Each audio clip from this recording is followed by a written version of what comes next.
Well, hello there, people.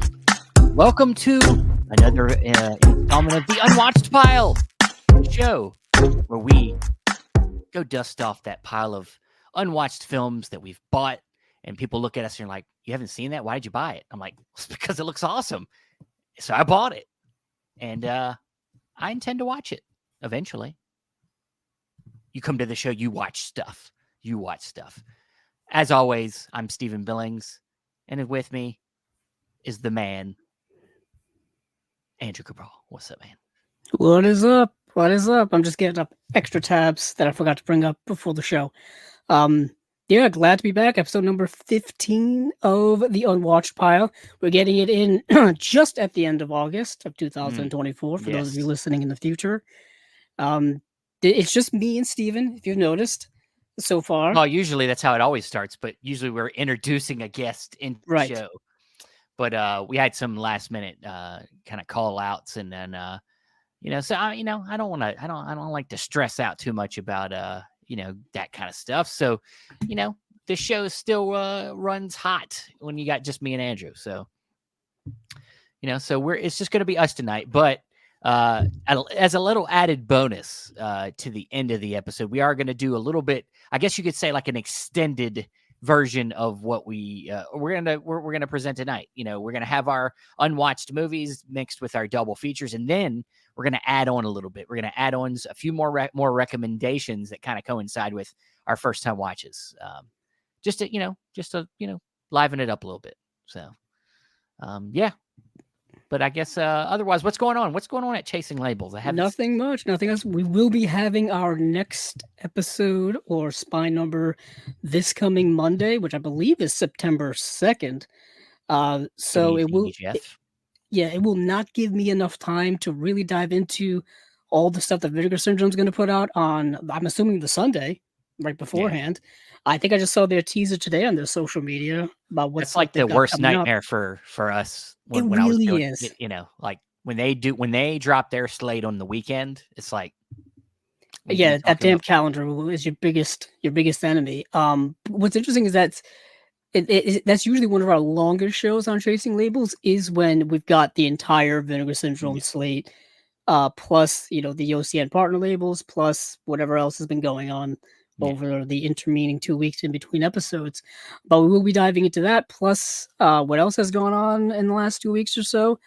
I know Eureka's dropping this week. I know that we already got Indicator stuff. That big box set from Severin, which they did announce this last week. We'll be diving into that. That's a lot of movies in there. I was correct, and we all kind of assumed it was All the Haunts BRs Volume 2. It's pretty obvious. I thought they would have given it some type of cool, undertitle, but I guess just sell it on the name it already. All the Haunts BRs Volume 2 sounds right to me. Just it's already a long title, Andrew. Yeah, I always forget it also has like a full core compendium, compendium. So I always forget that that's part of the title because I never say the whole thing. So we'll be diving into that. So that should be coming up relatively soon, like a week from yesterday. Now that I think about it. Oh, look who it is. Yeah, I know. Ryan from the Disconnected. That guy. Welcome. Glad to have you. Glad for the support. Yeah, I'm glad we're getting some comments there. Oh yeah, going rapid fire right now. No, but give it some time. Yeah, appreciate it. Everybody says people trickle in. It's still a little early, But I just actually came back from a trip from Baltimore. I went to go see my baseball team. It was amazing. Love my team. Great game. Got to see some family while I was up there, and it was just good to change it up, go somewhere where I do not live. Nice. So traveling can be hectic, but also can be rewarding. I guess it's a nice drive. It's like a 5.5 hour drive from where I'm at, and it's a nice drive. I mean, it's not like the way I take. It's pretty. Yeah, I wouldn't say scenic, but it's nice, but more back roads than highway. So it's a lot of like small towns and some not nice farmland, grass areas. Yeah, it's nice. So nice. Yeah. Nicely done. Have you how have you been doing with the whole collecting lately? I know you Mm, slowed down a bit since you've departed chasing labels. Have you yeah. been diving back in? Still not. I mean, I don't. There's a reason, for all this. Not just because of, wanting to work on other things, but to slow down on purpose. The more I'm in this, the more I get consumed by it, and it makes me want to buy stuff. And I'm trying to be a more responsible adult, but I do still Mm, buy stuff. I do still pick up stuff. I don't have anything around me I can show you, okay. but I did pick up the Mexican trilogy from Arrow. I really like that. I got some stuff in for a review that will be put up soon. The Scorsese Faith trilogy. And then I got some stuff from Severin recently, the Opera 4K, and the Creature, the Eloy de la Iglesia film. Oh yeah, Yeah, I know that's responsibilities, right, Ryan? Yeah, seriously. yeah. Um, yeah, I know. Well, actually, speaking of which, yesterday Barnes and Noble started their 50% off Arrow sale, which that Mexico trilogy is part of. So for those of you listening, I guess right now, or probably along that sale is, you can get that set for $50, which Yeah, is it's a kind good of a deal. steep It's a great deal. Yeah. for three movies, three Hmm. essentially Arrow releases. Only one of the films is in 4K UHD. That would be Desperado. The other two are I, just on Blu-ray. I haven't. I didn't watch the whole thing, but I watched a good 30 minutes of it. It looks good. Yeah, I've The- heard nothing Yeah, but great things about that transfer on there. I mean, I think out of the three movies, one could say that Desperado is the best out of the three. I think it's definitely my favorite out of the three, so I'm glad that that one got the most treatment when it came to the visual qualities. Um, pre-ordered. Did I pre-order Seven Samurai on 4K? No. I guess because I like the movie because I have a thing on my wall right now. No, I do want that. That is an all time favorite. Um, it is from Criterion though, so that means I have all the time in the world. Not So only that, it is coming out during the November Barnes& and Noble sale. there you Speaking of go. Barnes& and Noble, There not you to go. plug them too much, but it is coming out just in time for that. Coincidentally, just in time for the holiday season. I think they timed that Yeah, on purpose. On purpose. That will be yeah, something definitely that's going to be a hot seller during that sale. Like, there's for always a sure. hot seller during whether it's July or November. There's that one title that sells out online, sells out in the store.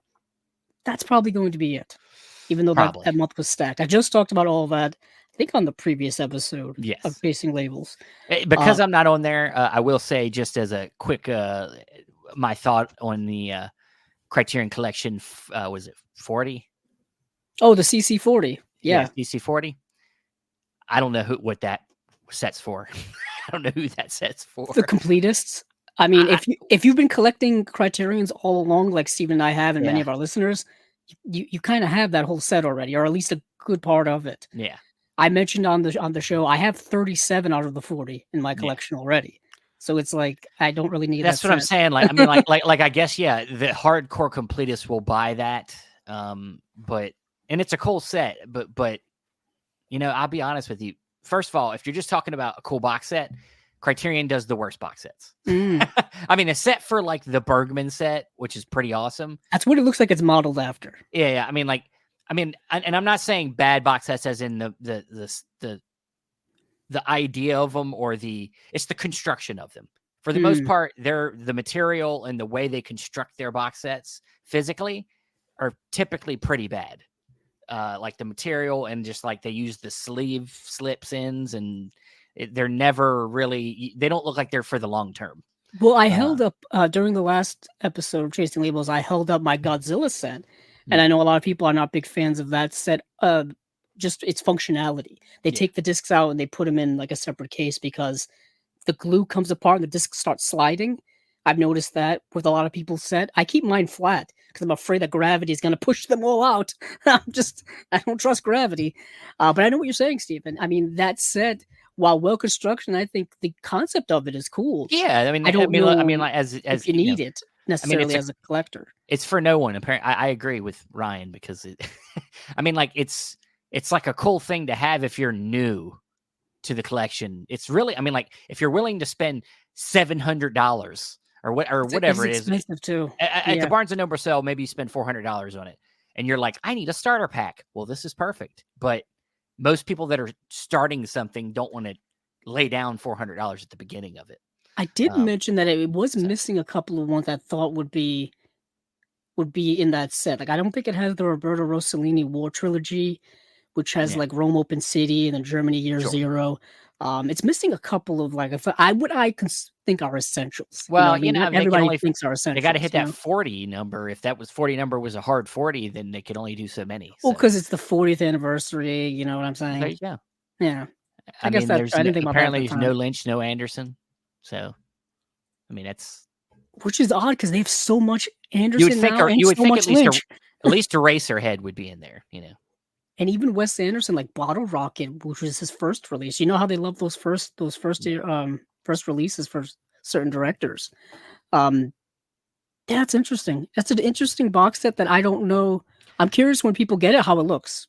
To be honest, but I don't know who would necessarily want it. There was new ownership that came into Criterion not that long ago, so maybe this was one of their first moves and so I don't know, but all right. Well, I just wanted to throw a little bit in there because I'm not on Chasing Labels routinely, so I don't ever get to say anything about anything. But all right. So we are going to get into this week's Unwatched Pile, and so yeah, usually I would advertise what our first time watches are, but I haven't been doing that lately because I've been lazy. So now you're going to find out what our first time watches are. Do you want to go first? You want me to go first? I'll go first. Why not? Okay. I feel like talking. So my first time watch is something that I've been wanting to watch over a decade easily, ever since I heard about it. So probably forever ago, 15 years, because that seems like a good number. Anywho, it's Michael Cimino's Heaven's Gate. This is a monumental film. I think people know about it more for its reputation than perhaps actually seeing it, because the film is so gigantic, literally, in the fact that it's 216 minutes long, but also the fact that it kind of languished in like a distribution nightmare for many years. It was initially it initially, I think, came out very briefly in the movie theaters back in like 1981 in a super cut down version. I said this movie's over 3 hours long. I think they made Michael Cimino cut it down to like 149 minutes, something like that. It's crazy. They made him cut it down to something like 149 minutes. There's so many versions of this movie. The director's second edit was 149 minutes. And the movie's work print was 325 minutes, which is wow. Imagine that. But the definitive director's cut that was done by Michael Cimino in 2012 is this here. So this is the way he wants the movie to be and the movie to look, and the edit that he wants is in this collection. He was around at the time that this came out, which I think was around that time. If I can look at the copyright here on the back, 2012. So it was around the time where he was, of course, still with us. I believe he passed away in 2016. But this movie was kind of the movie that not ended his career, but handicapped it for quite a while. You know what I mean? Kind of diminished it for quite a while, because it was a humongously over budget, shot for a very long time. It's the movie plus a few other films that is credited for the end of the new Hollywood era of like the late 60s and 70s, where you had like Spielberg and Scorsese and William Friedkin and Peter Bogdanovich and Coppola and George Lucas. It kind of ended that era of filmmakers where the studios just let them do whatever they want. It got to the point where we can't keep letting them do what they want, because you get Heaven's Gate, which is absurdly long and unmarketable and just, a tour de force of a movie. So this film stars people you will recognize. Chris Christopherson, Christopher Walken, a bunch of other people in here that actually, let me get the cast up. Like Isabelle Huppert, Sam Waterston, John Hurt, Brad Dourif, Jeff Bridges is in the movie. A very young Mickey Rourke is in the film as well. Terry O'Quinn is in this film as well in a couple of scenes.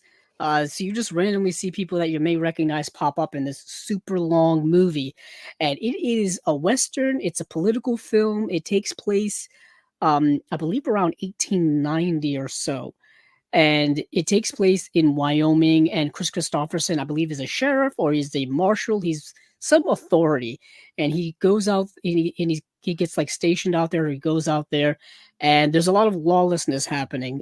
There's basically people. Like wealthy business owners who own land, and then there's a influx of immigrants and immigration that's coming to that area. People wanting to start their own farms, start their own farmland, and there's a lot of conflict between the two.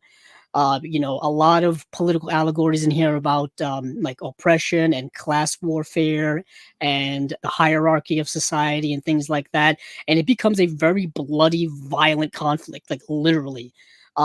There's a lot of battles that happen in this movie on a literal front. And meanwhile, you're following this Chris Christopherson character and Christopher Walken and Isabelle Huppert have this kind of love triangle in the middle of it all. Isabelle Huppert plays.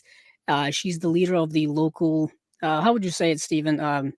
Brothel, I guess. Saloon, Yeah, saloon. she's the kind of the leader of like the local brothel, and she herself is also an immigrant as well. And they don't really say quite where these people have immigrated from. I'm assuming it's kind of like Central Eastern Europe or something like that, just judging based off of their accents and whatnot.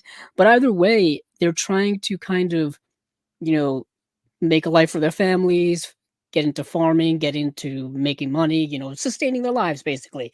And you've got this overbearing kind of rich social class that is prejudiced against them, that hates them, that doesn't want them near their land, doesn't want them on their land. There's of course border conflicts of like whose land is this, whose land is that, people trespassing, all this kind of stuff. And this is a long film that you need to be very patient with. Like I said, it's about 3 hours and 18 minutes long, 17 minutes long. No, that's Very nothing. long movie, Nothing. very epic, sweeping, if you will. Um, but it's not an epic in the sense like it's not a sword and sandals epic where you're getting action beats and you're getting things to move the plot along. You're getting a lot of smaller things happening, a lot of one-on-one conversations, a lot of plotting when it comes to politics and backstabbing and scheming and all those things and whatnot.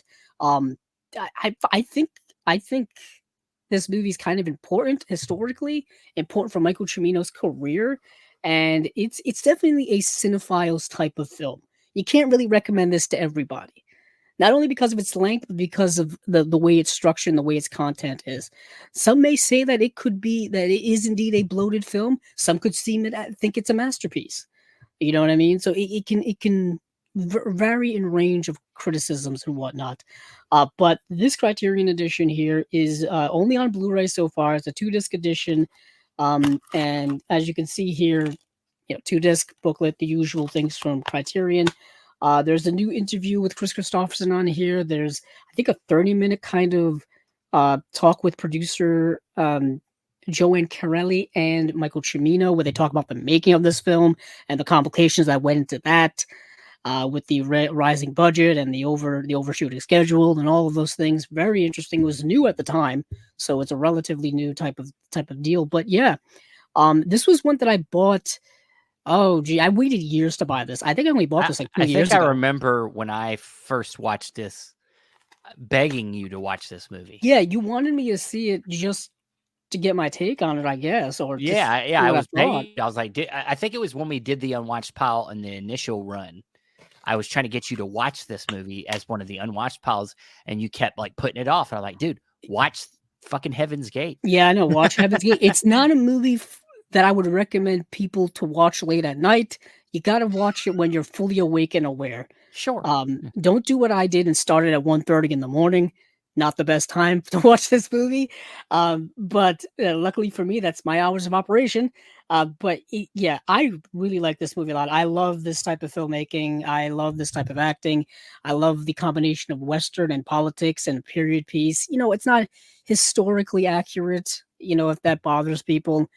That's going to bother that's never the case. I don't think there's many movies that are 100% historically accurate, and I don't think that really takes away from them. You got to suspend some disbelief in all of this. Yeah, it's a fascinating film. It really is. The making of may be more interesting than the actual movie itself, but for everyone involved in it, it's such an interesting time capsule piece of the way movies were made in the 1970s. This was before CGI, before you know, computer graphics and special effects and stuff like that. So, if there is a large battle sequence, those are all extras in costumes on horseback, etc., etc. You know what I mean? So it's a kind of an old school type of filmmaking that you don't really see in modern times. I know at the end of this, I did that old annoying quote that you hear like old people say now, but I guess we're slowly becoming them. They don't make movies like that anymore. That was my takeaway at the end of this movie. And they Yeah. truly don't. They truly don't.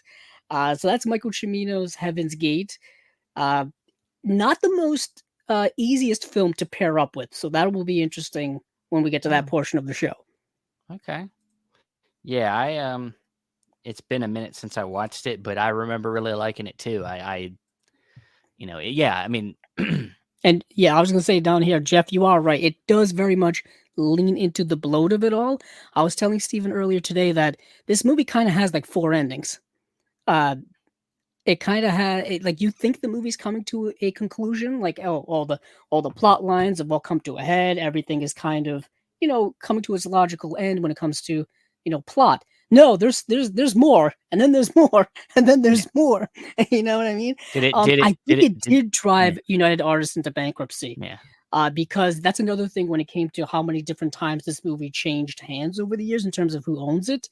I believe United Artists now is a subsidiary of MGM, and then now MGM, of course, went bankrupt years ago. So MGM is now technically part of Amazon, at least part of their catalog is.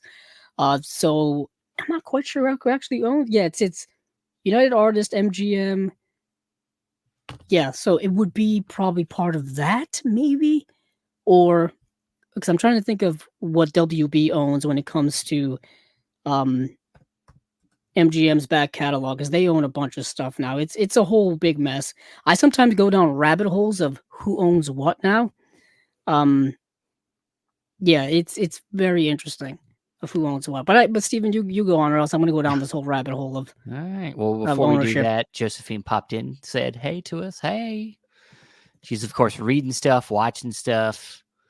Um, that's good, Josephine. Keep doing what you're doing. Favorite first time watches of the summer: Dark City, Good one. '98. Devil and Miss Jones. Friday Foster, Midnight Miracle in Milan. That I love that movie. Mirage, Ravenous, and Shanghai Express. Shanghai Express, the Dietrich and von Sternberg, right? Yes. Yeah. Yes. Good stuff. Good Yeah, it stuff. was all good stuff. She mentioned those over on the recent Chasing Labels episode, and those are all really, really good films. Um, yeah, it's some awesome stuff. Miracle in Milan, that Blu-ray from Criterion is great. If anybody has it, Yeah, Shanghai Express also from Criterion, of coincidentally. course. All right. Well, so I had the film I picked. It's one that's just kind of been hanging around in the collection for a while, and honestly, I'm surprised I haven't watched it sooner because it one of its stars is a pretty well known actor that typically when it's an actor you're very familiar with. You're like, man, I want to see some of his beginning works, and I'm just surprised I haven't gotten around to it. And this is from the Australian. This stars Australian actors. This is an Australian film. Jack Thompson and Russell Crowe in a film called The Sum of Us. This is a Olive Films release. I don't think I might have 3 or 4 of these Olive Films releases, but this is one I hadn't watched. Some of Us came out in 1994. It's based on a stage play of the same name, and essentially it's about Jack Thompson and Russell Crowe play father and son, and Jack Thompson's character is a widower, so he's just him and his son, who's early 20s, still living with him, and he's also gay, but he's not closeted. He's very open, and his father accepts him. They're both very, his father, they're very accepting. He, brings home guys. He doesn't care. It's all good. So a film from 1994 dealing with this subject matter and it being very open and okay was very refreshing. But then what happens in the story is that, both of these men at the same time are wanting to do more than just have flings. They both are looking for real love. And so, while, Jack Thompson's character's son is kind of falling for this particular boy. He sees the angst in his younger son. He finds the same kind of angst for another woman. And so they're both kind of going through things at the same time, going through their own relationships. And yeah, it's a really sweet movie. It's also got, a little bit of a screwball edge to it. It has some breaking the fourth wall, which I think lends it to very much show that it's kind of like stage play. And that's the main thing, because it was a play. When they break the fourth wall, it kind of makes it really feel like it was a play. If they didn't do that, I think it could have almost felt like it was just a normal kind of romantic comedy drama. But they add that element in, and I think it kind of makes it more play-like, but doesn't hurt the film. I think it actually kind of gives it a little bit of needed flavor, because it could have been somewhat boring, but they don't shy away from the kind of hard aspects of this film. But the relationship between Russell Crowe and Jack Thompson is what drives this movie. They're really good, have really good chemistry together, and just seeing this type of relationship happen on screen and where it goes, I think is really nice and really pulls at the heartstrings. I really liked it. Ever heard of this one, Andrew? I have not, actually. Is it an early Russell Crowe film? In 1994. So this was before, as Jeff says, I'm guessing pre LA Confidential. Yes. So just before LA Confidential, which was 1997. So yeah, this is one of his Australian films before he kind of came over to America and started doing some films in America. So he's really good in this, really good. It's, not that I had any real preconceived notions about Russell Crowe, but to see him usually play very manly roles, masculine roles, and then kind of do this, where he's not that he's not masculine in this film, but like he does scenes of he kisses men in the film. He goes for it in this film. Really goes for it. It's really good. He's really good in the film. It all feels really sincere and very, like he really cared about what he was doing in this film. And yeah, I mean, it's a nice movie. It's not like the best. There's other films of this ilk that I would say are better, and it doesn't go super deep, I don't think, with its themes, but I just found that the characters were charming.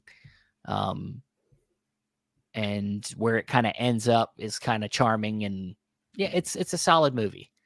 Now, so, yeah.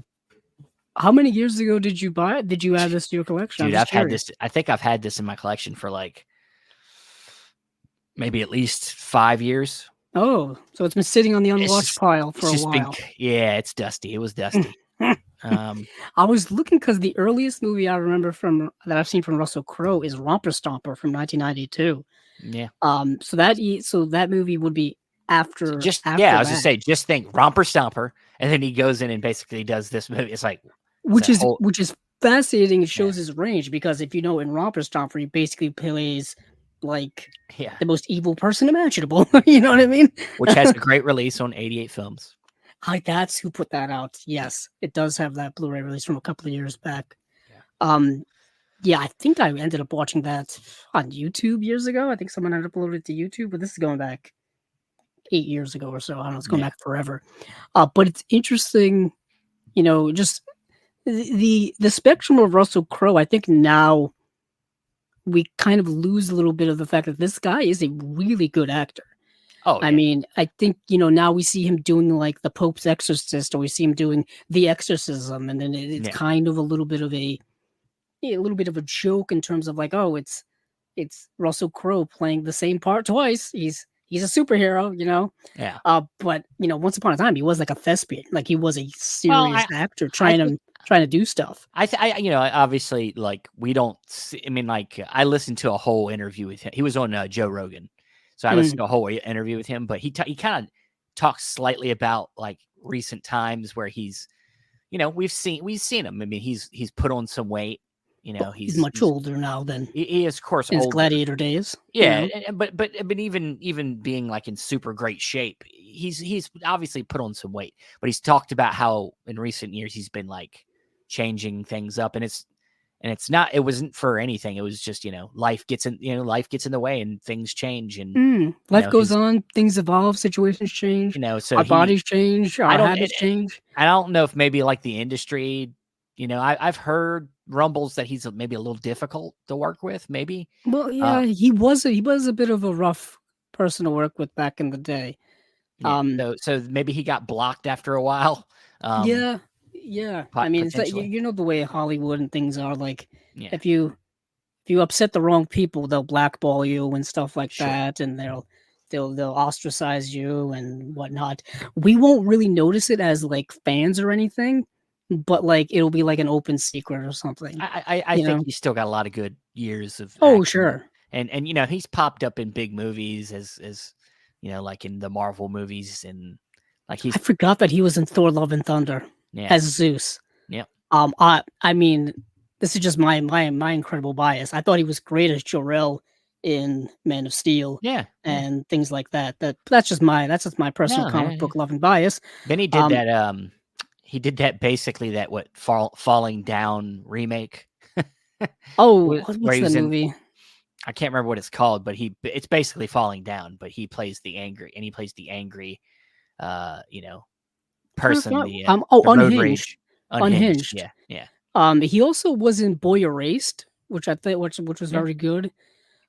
He was also recently he's in this movie called Land of Bad, which is this kind of action film on Netflix right now.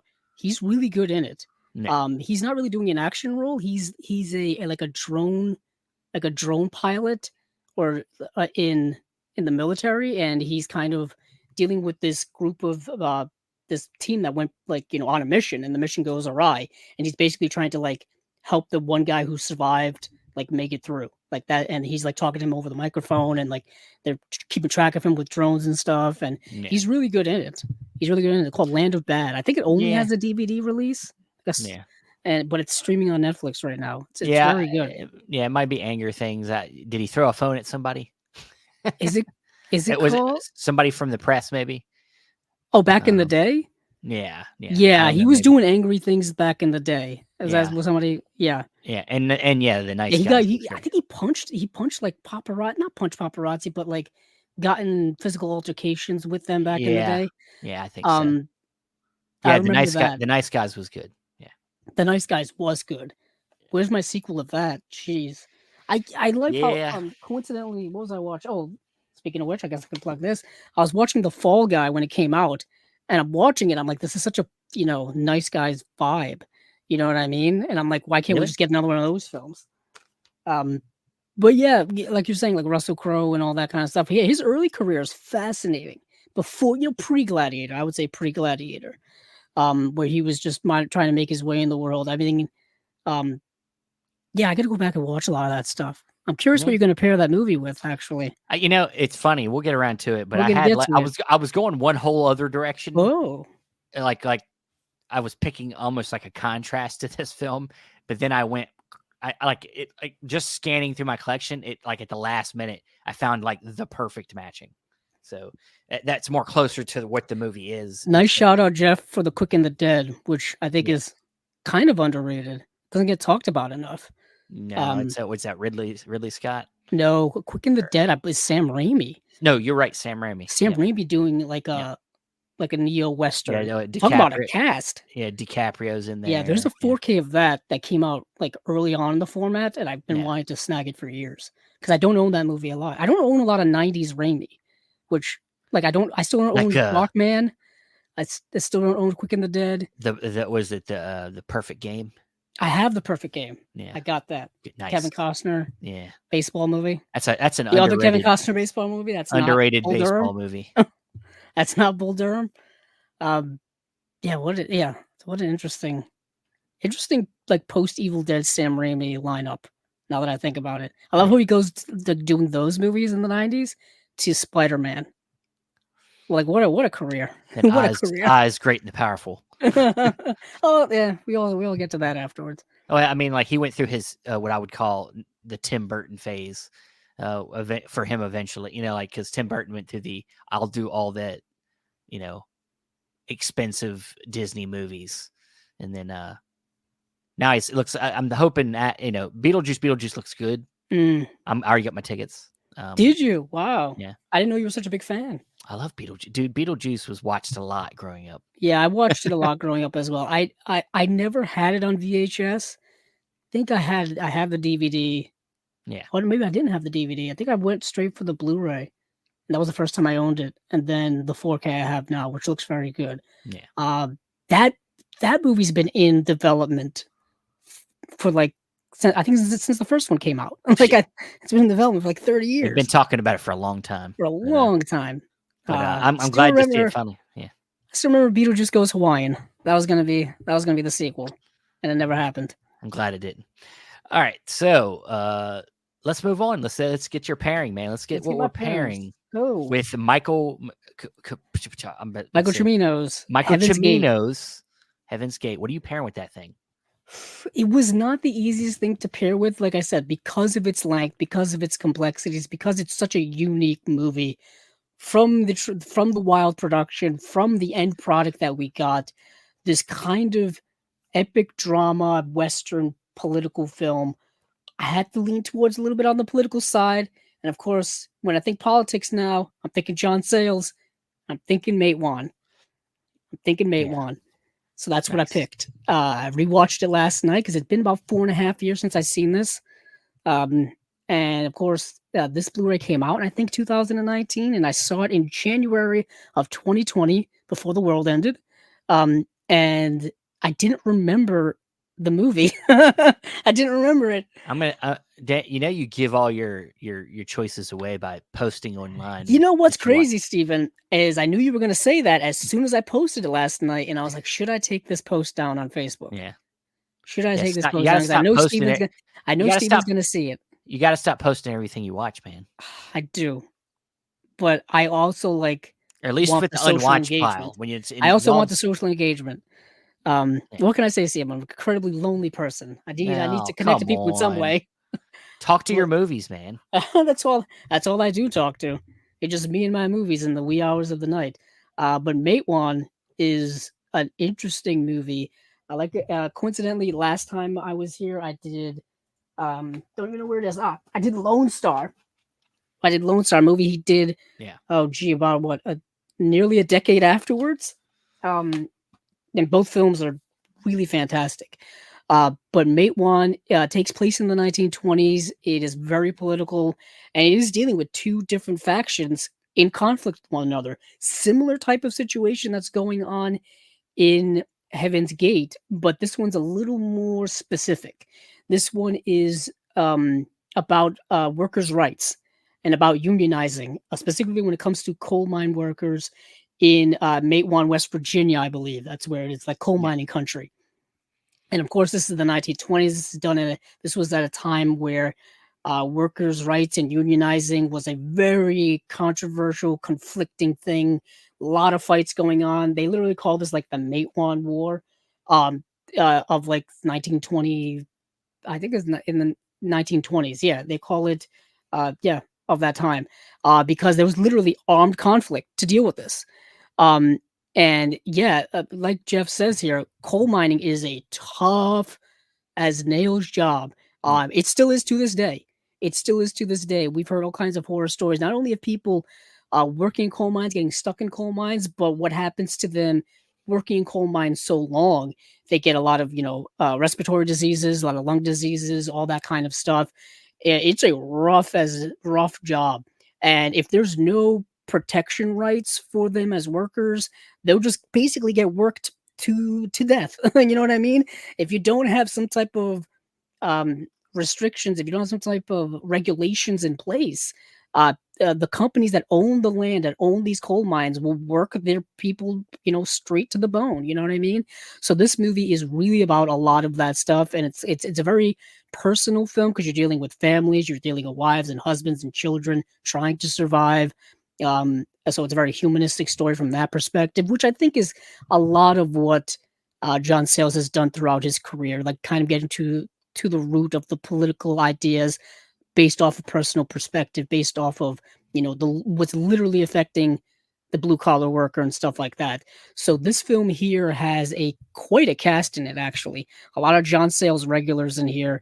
Let me go check. I almost forgot what I was talking about. Chris Uh, Cooper. Chris Cooper's in the movie. Sam Waterston's in the film as well. Um, let's see, James Earl Jones is in the film as well. Um, that's an interesting kind of racial perspective that brings that comes to this movie. Mary McDonnell's in the film. David Strathairn. Um, yeah, Sam Waterston's not in this film. I was thinking of David Strathairn. They look very similar. Play very similar character actors, coincidentally. Um, let's see who else is in the film. I think that's about it in terms of people who are recognizable. But And, this movie was and made it was for and it super low budget. and it was Chris Cooper's debut. Apparently, Oh, I didn't know that. apparently Um, That's what Jeff K said. yeah, Chris Cooper is the kind of union man who comes to Matewan and to get the local people to unionize. It's a hell And of of a course, debut. Hell of a debut. hell of a debut. And Yeah. there, of course, is a significant conflict between the people who own the land, the company. They just call it the company that owns the land, owns the mines, and how they treat the workers and all this kind of stuff. Um, Complete opposite of a film when it comes to production and budget. I think this movie was only made for like $4 million. It was super low budget for its time. Yeah. Even from modern perspective, that's super low budget. Um, but it's it's interesting just what John Sayles was able to do on such a low budget, very small, very small in scope, but just very large in terms of its themes, in terms of its storytelling, in terms of its like historical perspective and things like that. It's Yeah. kind of interesting how John Sayles and Michael Cimino kind of making movies around the same time, but completely different set of ideas when it comes to filmmaking and things like that. But Matewan is fantastic. I think if anybody is starting out with John Sayles, it's kind of a good place to start. You get a lot of what his films are really about. Um, so yeah, I chose Matewan, which is Nice. really great. It's a great edition as well. Yes. Yeah, just a single edition, and it's got an audio commentary with John Sayles and stuff like that. Um, all new special features really on here, which is really nice. I think this movie had not really been in circulation too much by the time this movie came out. Same thing with Lone Star. I talked about when I talked about Lone Star last time on Unwatched Pile 14. That movie had been just on DVD for many, many years and what did Mhm. not have an HD release or anything deluxe in any way. So that was nice to get both of these movies within 5 years of each other. Within 5 years. Yeah. Next up, Brother from Another Planet. That's gotta be the next one, Criterion. Make it happen. All right. You heard it here first. Yeah, you heard it here first. It's gonna happen now. It's out in the ether. Um. So yeah, I mean, yeah, John Sayles. I think everybody keeps asking for more and more John Sayles every time a new one of his films gets put out on Blu-ray. Everybody wants the next one. So, but all right. So, all right. So yeah, like I said, I was going in a harder. I was going in a hard. I actually kind of had a hard time with this one too because I mean it's a genre. Kind of the father son kind of feel good movie is not a genre that doesn't have a lot of films, but and it isn't necessarily, of course, my companion doesn't have to be exactly that. It didn't have to be a father son. It could be father daughter. It could be if there's a Eh, relationship between yeah, a any parental child yeah relationship, one that's even maybe not surrogate. Yeah. sure and maybe if it hit, I'm looking for some of them themes to kind of match up. That's where but initially I was kind of it was kind of contrasty. But then I found it scanning. I found the right movie scanning through my collection. I don't think there's any other movie in my collection that was going to pair up as nicely as this film will, and that is the film starring Steve Carell, Dan in Real Life. Wow. A Nice. film that I don't think many people either remember or have ever seen, or I don't know. It's kind of like one of them like little hidden sweet gems, I think, of a film. I know you've seen it, right? I've not seen it. You have not seen Ironically, this film? it's shot in my state. It's What the shot hell? here in Rhode Island, and I believe if you look at the director, that's what's his name's Peter father? Hedges. Peter Hedges. Yes, Lucas Yeah. Hedges' father Yeah, is there the you go. director of that movie. There you go. Yeah, you're really messing up, man. You haven't watched this movie. So Steve Carell plays a widower, very similar to our Jack Thompson character from the Sum of Us. And in this case, though, he has 3 daughters. One of them's like high school learning to drive. The second one's a little young, maybe a little younger than that. And the third one's, maybe 3 or 4 years younger than that. So he's got 3 daughters, all, kind of growing in different ways. And he's a writer. He writes like an advice column. And in the film, they decide to, they're going on a family trip up to, where Andrew lives. I believe it's in Rhode Island. Mm. I don't know if the film technically says it takes place there. I can't remember, but let's just say it does. And they got to go up there to have kind of like a little family reunion kind of thing. And, as he's dealing with this, he's dealing with loneliness. He's dealing with, the fact that he's got 3 daughters that are all growing up and, not growing up without a mother. And he's kind of dealing with the ideas of that he doesn't know what he's doing. He's overwhelmed. And, so, he keeps getting pressure from people around him to get back out there, start dating again, because it's been a while. So but they take this trip up, and when he gets there, he has a brother played by Dan Cook when Dan Cook was acting.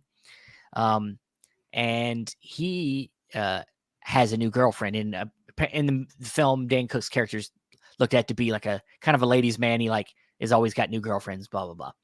So, but the girlfriend hadn't showed up yet. But then there's a moment while they're there that Steve Carell goes out to get the newspaper. It's kind of a thing. The family plays this like game together with the newspaper, crossword puzzle, whatever. When he's out there, he goes to the bookstore and he runs into a lady played by, I'm going to get her name, Juliette Binoche. And he meets her in the bookstore and he kind of flirts with her and they kind of have a thing and they hang out and they talk. And when they're done, they kind of decide they'll go their separate ways. But what ends up happening is that she is the one dating his brother. So then it becomes the whole weekend of their kind of secret back and forth, trying to act like that they don't like each other, but realizing that there's something there. And along the way, Steve Carell keeps kind of going through the motions with his daughters. His middle child is very expressive. She's she's in love with this boy. He keeps saying, you don't know what love is. You're just, 15, 6, whatever. And so he keeps, dealing with his own issues of love while his daughter really knows what she wants. And even though she's young, so it's dealing with a lot of the same themes, but in this case, there's some more confliction between the parent and the child, but there's still that thing there of they're both looking for love, and love can make them whole. They're looking for the right love, and I just think that just pairs it really nicely, and I think Dan in Real Life is just kind of a movie I just love to shout to the rooftops for people if they haven't seen it, because it's a really sweet film. Steve Carell, of course, is always very likable actor. Juliette Binoche is, of course, one of our great actresses, of our time. And this is a very kind of nuanced small role for her, but she's really good, quirky, and funny in it. And then Dan Cook's even good in it. And it's a whole cast of just likable people. and awkward moments and just hilarious moments, and it's just a great romantic comedy. Family. It's not even a dirty movie. It's rated PG-13. It's PG-13, but it's a soft PG-13. So, yeah, you need to watch this. I do. You know what's crazy? I've been wanting to get that for years, and I completely forgot about it until you just mentioned it. It came out in 2007, so it was in those subsequent years where Steve Carell was, of course, on The Office at the time, Sure. but it was after he kind of really exploded on the scene with 40-Year-Old Virgin, which I think was 2004, 2005, three or four. Let me look. Um, but it was during basically the rise of Steve Carell years, which was his time on The Office. A 40-Year-Old Virgin was '05, so it was subsequent that time. And of course, I think Steve Carell now has done more serious stuff. Sure, I think he's tried to get away a little way from the goofiness, and like he was in Last Flag Flying, which I think is an underrated movie.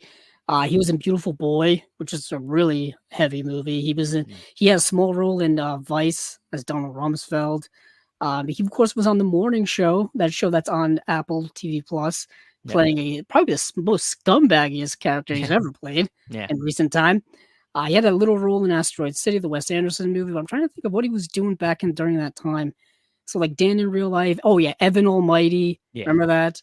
He did a voice in Horton Hears the Who. He was doing Date Night at and then he did Despicable Me, and then onward and onward. But yeah, I've always been a Steve Carell guy. But that movie, is shot in Rhode Island. It was actually there's actually one scene shot at a bakery that's like 5 minutes from my house. It's right across the street from the bank I go to. It's next door. So it's very, very close to home. I think they shot a lot around the southern part of the state where the ocean is, where it's kind of the wealthier part of the state, like Newport, Jamestown, places like that on the ocean and whatnot. Those are the vacation spots. Northern part of the state, not so much.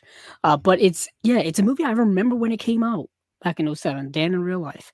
I actually have the movie poster too. Wow. From back in my That's a hell of a I was working there. I was working. There's no way most people have that movie poster. Like that doesn't seem like one people would collect.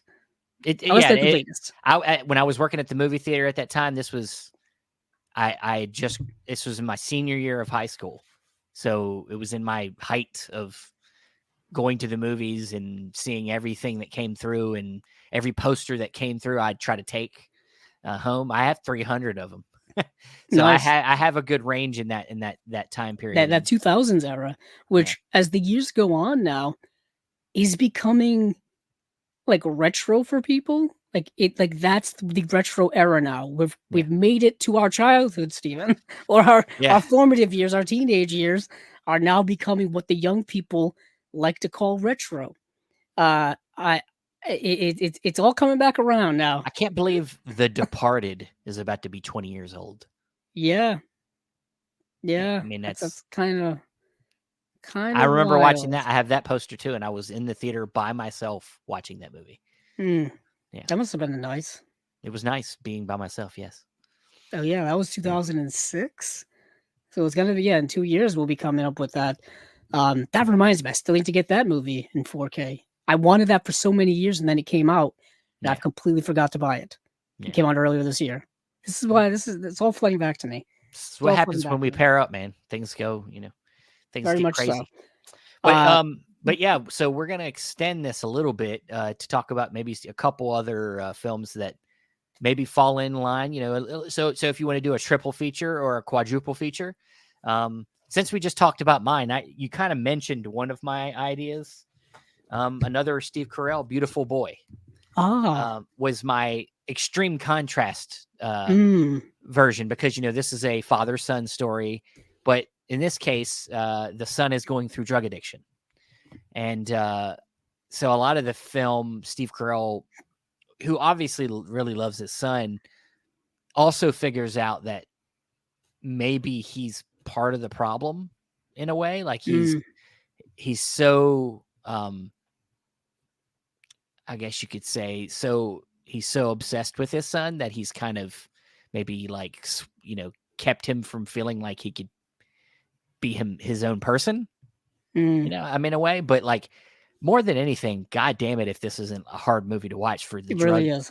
how hard it is, how difficult being drug addicted can be. Like, I think it really, I remember seeing this in the theater, like coming out being like, they really, I think, got to the root of drug addiction in this film. Like how when you're an addict, you never stop being an addict. Like That's very true. you know, like it's, even if you've went years without taking drugs, you have to always be on yourself, or you could slip up and it could all go away, you know. And that's, I mean, it's just that kind of urgency, that kind of stress, that kind of you know, that's all in here, and it's, you feel it through the whole film.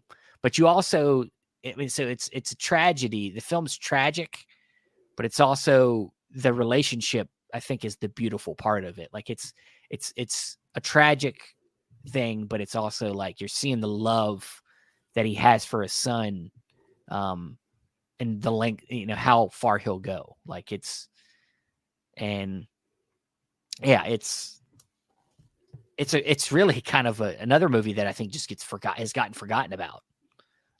Is this film? Yeah, So, it's interesting that it's gotten forgot about, since it stars Timothy Chalamet yeah, exactly. as the son who is dealing with the addiction problems, and he's like a superstar now. Dude, I mean, you could argue that this is one of his best performances in this movie.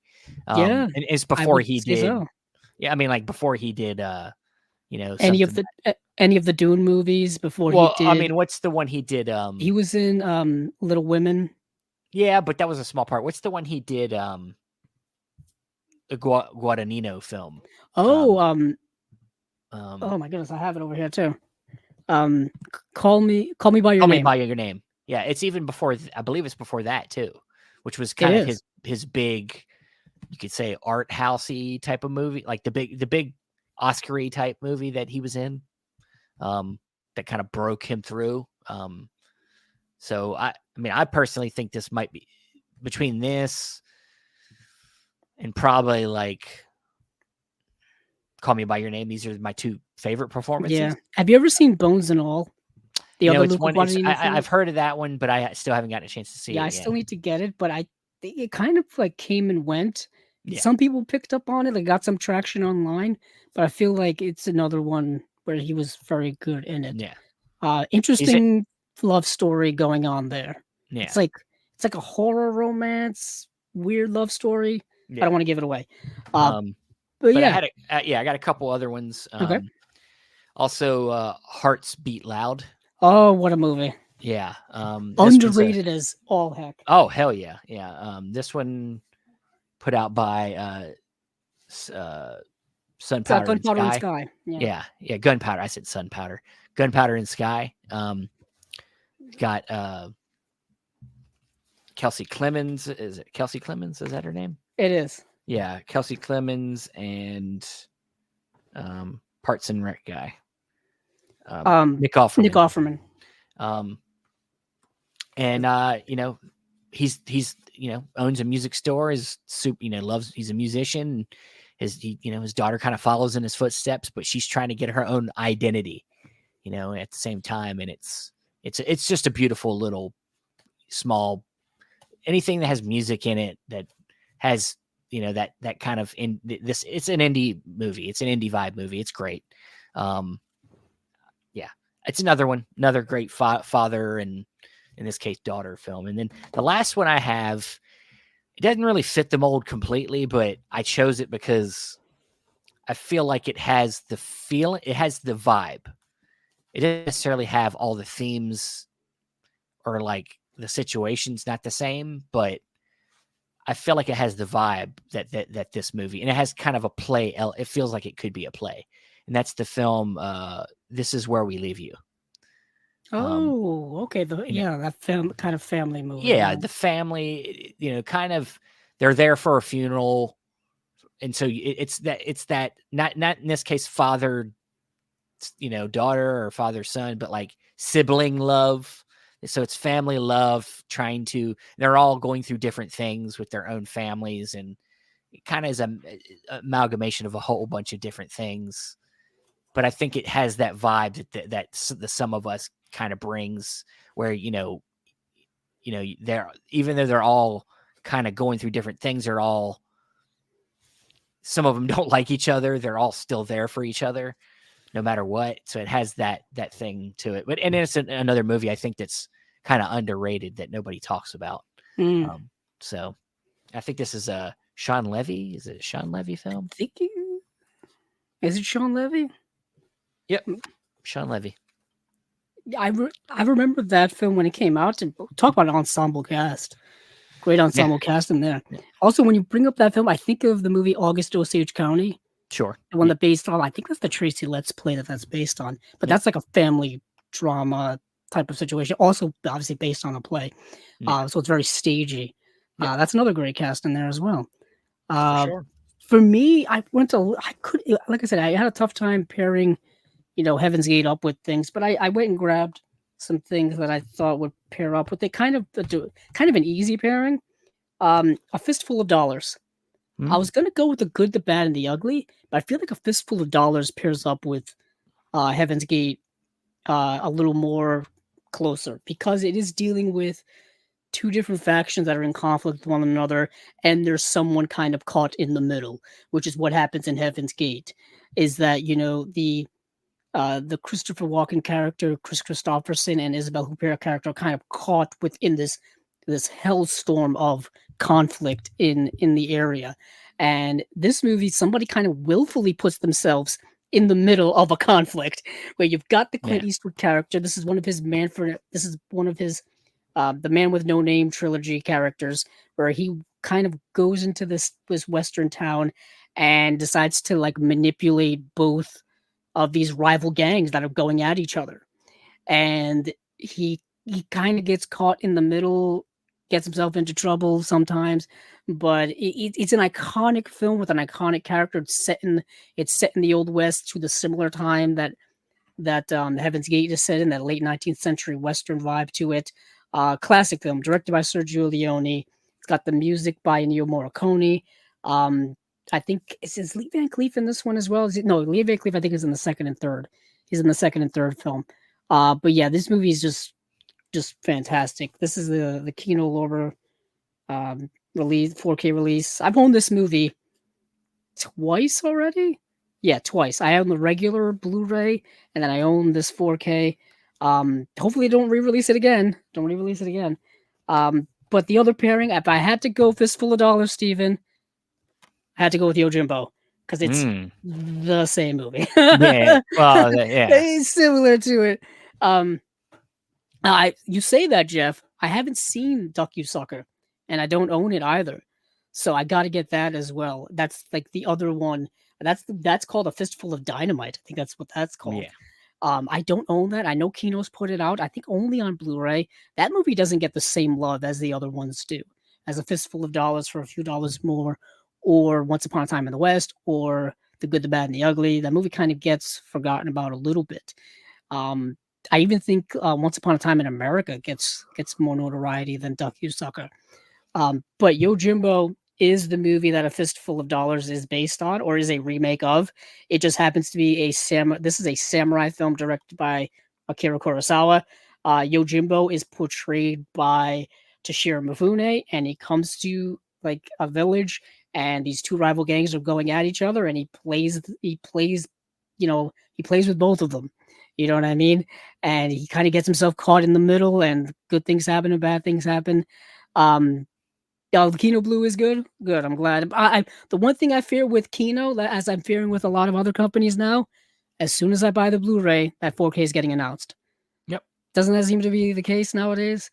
We're living through those same times where we used to buy the DVDs and then the Blu-rays would get announced. Now we're living through it again. The blues are here, and then the 4Ks get announced. But anywho, I got the blue. I know, I hear that. But this is the Yojimbo. This is an old Criterion release. I bought this circa 2010. And I think this is one of the discs that got recalled years ago, and I've never sent it in to be replaced. And to this day, I do not know if I should do that at this point. I it was one of those when the disc started browning, and then the ends of the disc started kind of flaking away. So I've got to play this and see if it actually still works. If not, Criterion is pretty good about replacing discs from them directly and not having to pay for it. But yeah, I went with the Yojimbo there, kind of cheating, if you will. But then I went with actually what was going to be my direct pairing. This was going to be the direct pairing, but before I thought of Mate One, that is Scorsese's Gangs of New York. Um, Yet again, dealing with the political vibes, late 19th century setting. This takes place obviously in the urban setting of New York. You have two rival gangs.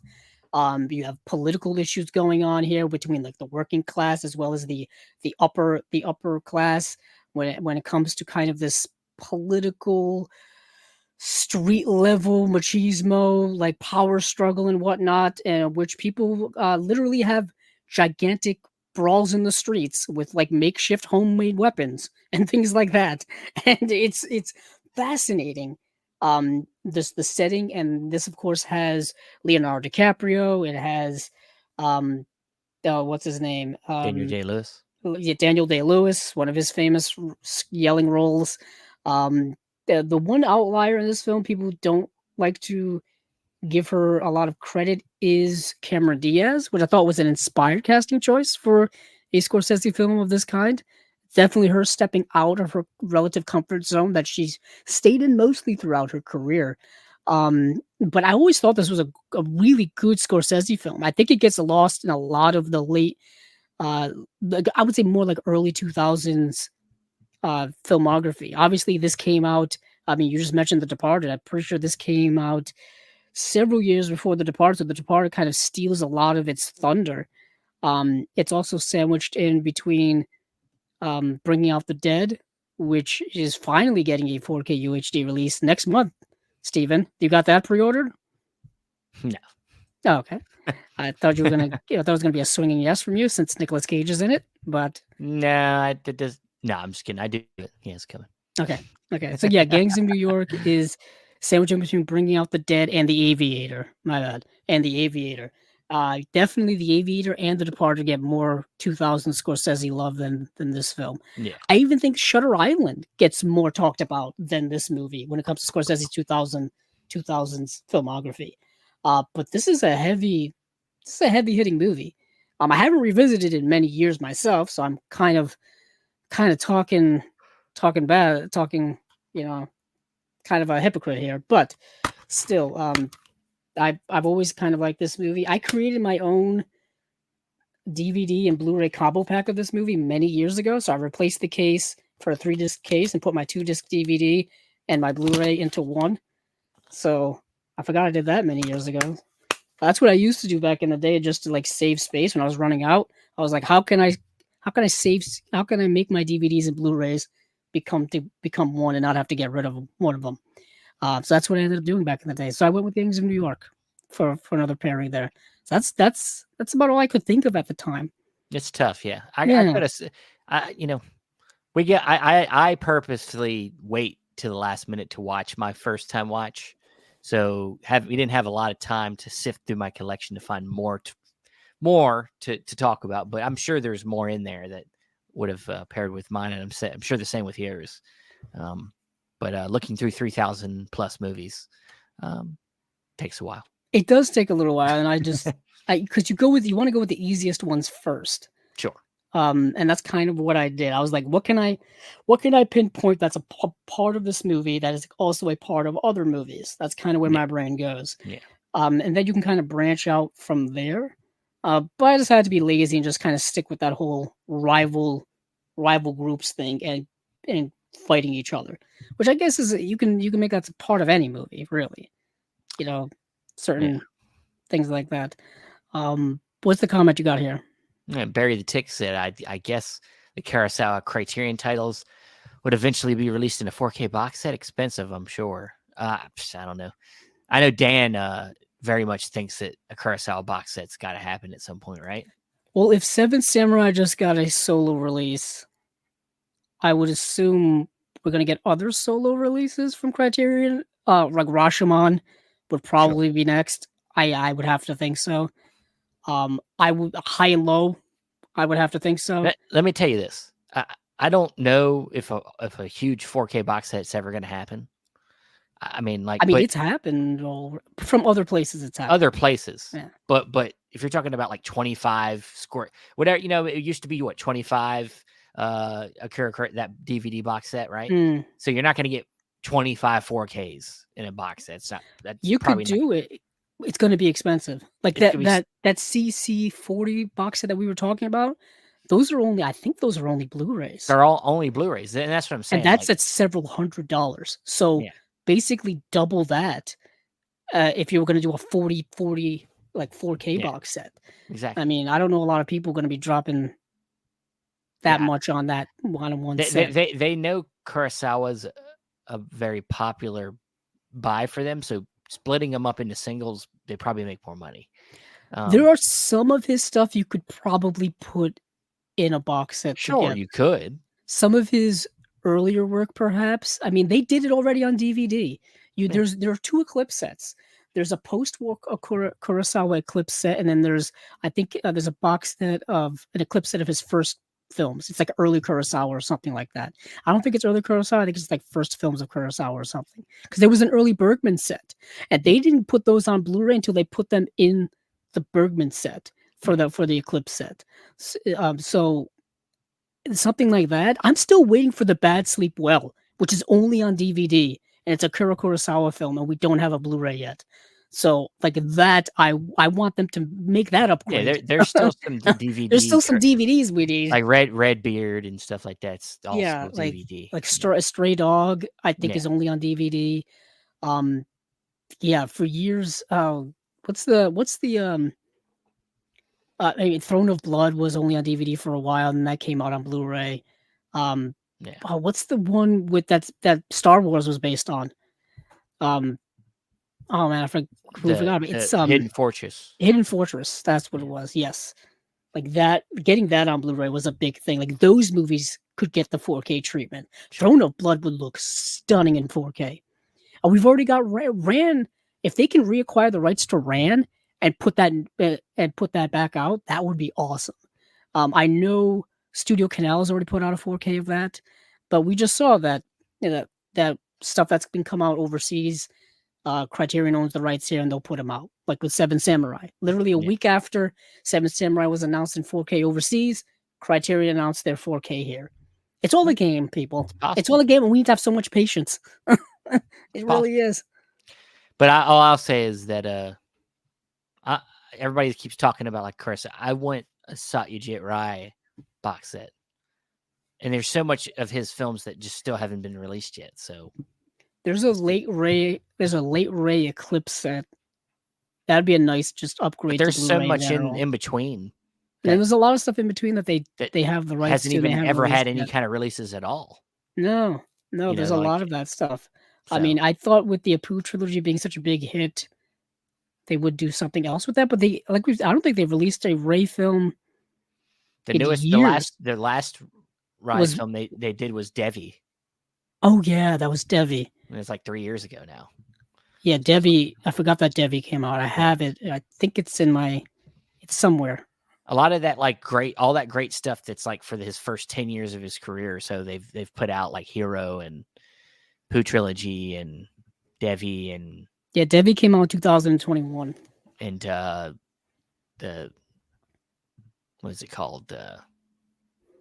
Well, there's Charulata. Charulata. My favorite is The Big City. The Big City is great. Did you mention was it My Hero? Yeah, Hero. It's Hero, and it's like after that, there's all these other films between that, and they did a late race set. They could be doing. There's a huge chunk there. That's missing. Chunk there. Huge chunk. The chess players in there. They did that one. Like they need to do more of his stuff because I believe they have the catalog of Ray. So I'm looking for that shit. That's the set I want. That is kind of the set I want. There's a lot of other sets that they put out recently that I haven't gotten. I like a couple of. I think there's like the Eric Romer set, another Eric Romer set.